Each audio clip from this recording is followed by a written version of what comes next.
Hi, Kat Hendricks here, the yoga mechanic. And today I know a lot of you are living with a cranky low back just like I do. And it can be so frustrating when you go take a yoga class that's supposed to be making you feel better and then you wake up the next day with a backache. So we're going to talk about some tips to keep you from getting a backache from doing yoga and to make your back stronger. So the first thing you need to know is that about 2/3 of your body weight is above your hip creases. That's your torso with all your internal organs, your shoulders, your chest, your heavy head, your arms. And during yoga class, we bend forward and then we come up a lot. We do that over and over, that motion in simple sun salutes.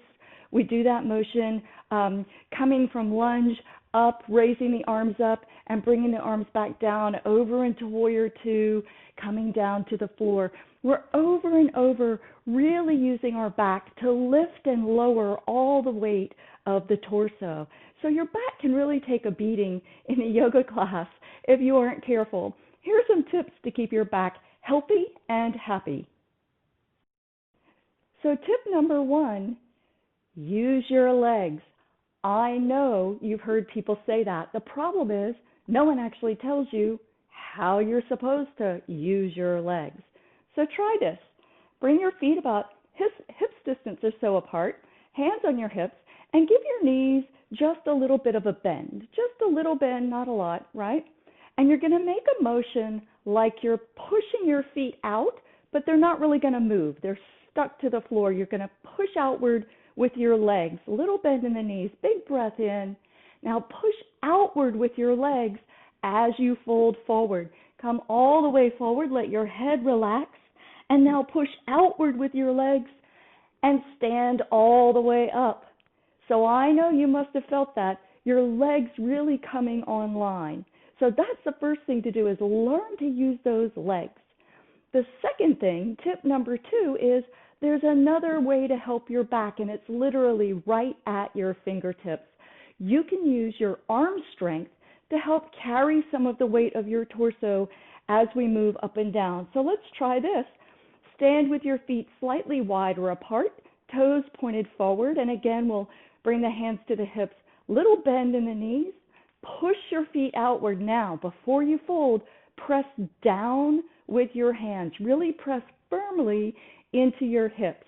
Big breath in, lift your chest, and then still pushing down with the hands and out with the feet, fold forward. As far as you can go, relax your neck. Now push the feet outward, little bend in the knees. Push with your hands and feel how the strength of your arms can really help carry the weight of this torso out of your back.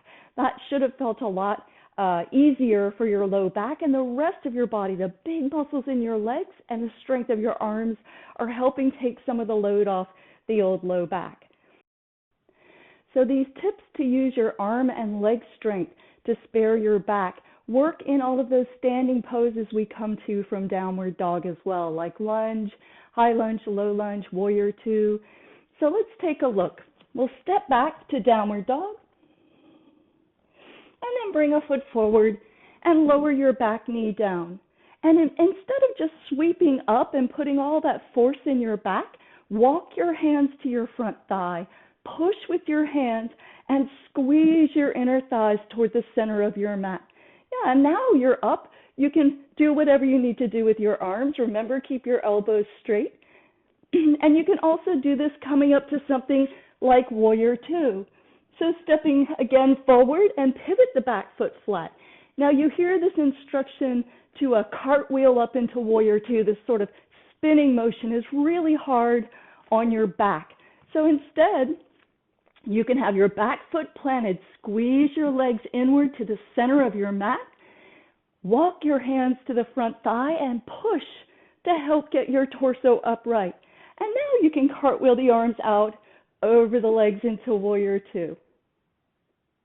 So that's it from me, Kat Hendricks, the yoga mechanic. Remember, use your legs and your arms, and that'll really help take a load off your back.